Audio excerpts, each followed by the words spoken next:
Hi students, நம்ம இந்த வீடியோவில் ஈக்குவலன்ட் ஃப்ராக்ஷன்ஸ் எப்படி பண்ணலாம் அப்படிங்கிறத பார்க்கலாம்.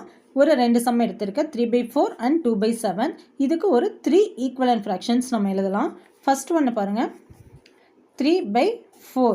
இந்த 3/4 அப்படிங்கிறது ஒரு ஈக்குவலன்ட் ஃப்ராக்ஷனாக கன்வெர்ட் பண்ணோம் அப்படின்னா சேம் வேல்யூ ஏதோ ஒரு வேல்யூ எடுத்துக்கலாம். இப்போ 2, 3 அந்த மாதிரி எடுத்துக்கலாம். அதே numerator and denominator both sides அதே சேம் வேல்யூவால் மல்டிபிள் பண்ணோம் அப்படின்னா நம்மளுக்கு ஈக்குவலன்ட் ஃப்ராக்ஷன் கிடைக்கும். இப்போ 3/4 2ஆல் மல்டிபிள் பண்ணுறோன்னு வச்சுக்கோங்க. நியூமரேட்டரில் மல்டிபிள் பண்ணோம், அதே நம்பரை டினாமினேட்டர் மல்டிபிள் பண்ணோம்.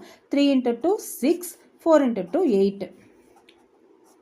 3/4 × 3/3. 3 × 3 9, 4 × 3 12.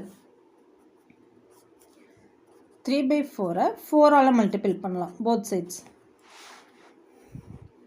4/4ஆல் மல்டிபிள் பண்ணுறோம். 3 × 4 12, 4 × 4 16. 2/7 2ஆல் மல்டிபிள் பண்ணால் 2 × 2 4, 7 × 2 14.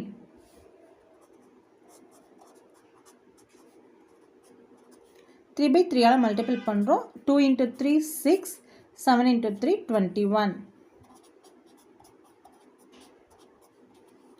2 × 4 8, 7 × 4 28. இந்த வேல்யூவால் தான் மல்டிபிள் பண்ணோம்னா அப்படி கிடையாது. 6 × 6, 6/6, 7/7 எனி வேல்யூ சேம் வேல்யூவால் நியூமரேட்டர் அண்ட் டினாமினேட்டர் போத் சைட்ஸாக மல்டிபிள் பண்ணோம். இப்போது 3/4ஓட ஈக்குவலன்ட் ஃப்ராக்ஷன்ஸ் 3/4 = 6/8 = 7/12 = 12/16. இது எல்லாமே வந்து என்னது 3/4க்கு ஈக்குவல் ஃப்ராக்ஷன்ஸ்.